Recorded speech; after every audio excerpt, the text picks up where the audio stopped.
Hello everyone, আসসালামু আলাইকুম। আশা করি কাছে এবং দূরে যে যেখান থেকে আমার ভিডিওটি দেখতেছেন অবশ্যই সবাই ভালো আছেন এবং সুস্থ আছেন। তো আপনাদের দোয়া ভালোবাসায় আমিও ভালো আছি। তো অনেক দিন পরে আপনাদের সাথে ভিডিও শেয়ার করতেছি, এটা ভাবতেই কিন্তু অনেক ভালো লাগে আর অনেক খুশি খুশি লাগতেছে, যেহেতু অনেক দিন পরে আপনাদের সাথে ভিডিও শেয়ার করতেছি।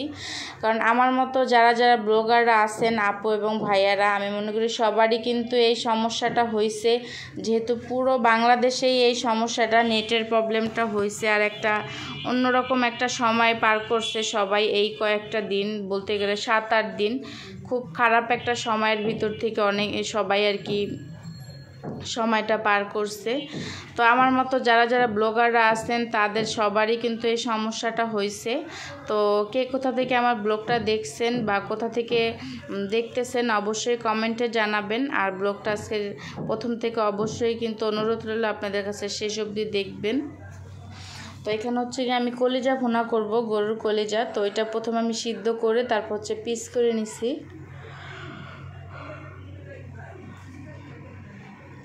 আর কলিজা ভুনা করতে অবশ্যই কম বেশি সবাই জানেন, তারপরও আমি যেরকম রান্না করতেছি ওইটাই আপনাদের সাথে শেয়ার করতেছি।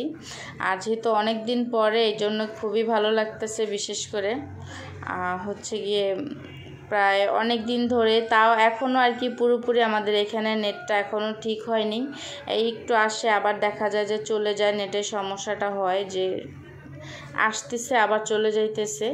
তো এই ভিডিওগুলো অনেকগুলো ভিডিও জমে গেছে, তো আপনাদের সাথে শেয়ার করতেও পারিনি আর ছাড়তেও পারিনি। এই ভিডিওগুলো কিন্তু অনেক দিন আগের করা ছিল, তো ওইটাই আর দেখি আর কি অনেক কষ্ট করে আপনাদের সাথে শেয়ার করলাম। কারণ হইতেছে না, ভিডিও এডিট হইতেছে না, কারণ নেটের সমস্যার কারণে। তো কোনো যদি ভুল ত্রুটি হয়ে থাকে অবশ্যই ক্ষমাশীল দৃষ্টিতে দেখবেন। তো এখানে হচ্ছে গিয়ে আমি মশলাটা ভালো করে কষানোর পরে এখানে কলিজাটা দিয়ে দিছিলাম। তারপর হচ্ছে গিয়ে কলিজাটা যখন একটু কষানো হয়েছে তখন এখানে আমি আবার একটা আলু দিয়ে দিছিলাম। তো আলুটাও কষানো হয়ে গেছে, এখন আমি ঝোলের জন্য পানি দিয়ে দিব যতটুকু প্রয়োজন।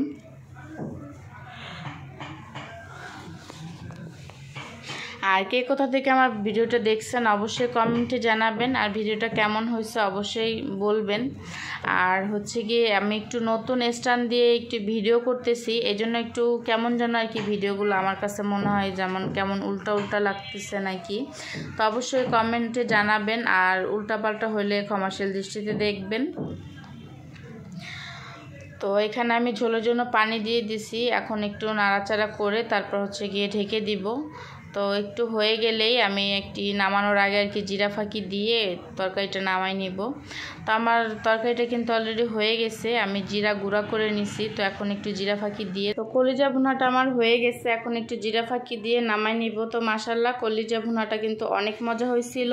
তো আজকের ভিডিওটা এ পর্যন্তই। যারা যারা আমার ভিডিওটি দেখতেছেন অবশ্যই, যারা এখনও সাবস্ক্রাইব করেন না অবশ্যই সাবস্ক্রাইব করে দিবেন, আর পাশে থাকা বেল বাটনটি ক্লিক করে দিবেন, তাহলে নিত্য নতুন ভিডিও ছাড়লে কিন্তু আপনাদের কাছে চলে যাবে। আর ফেসবুক থেকে দেখলে অবশ্যই ফলো দিয়ে দেবেন আর শেয়ার করে দিবেন। ভালো থাকবেন সবাই, আল্লাহ হাফেজ।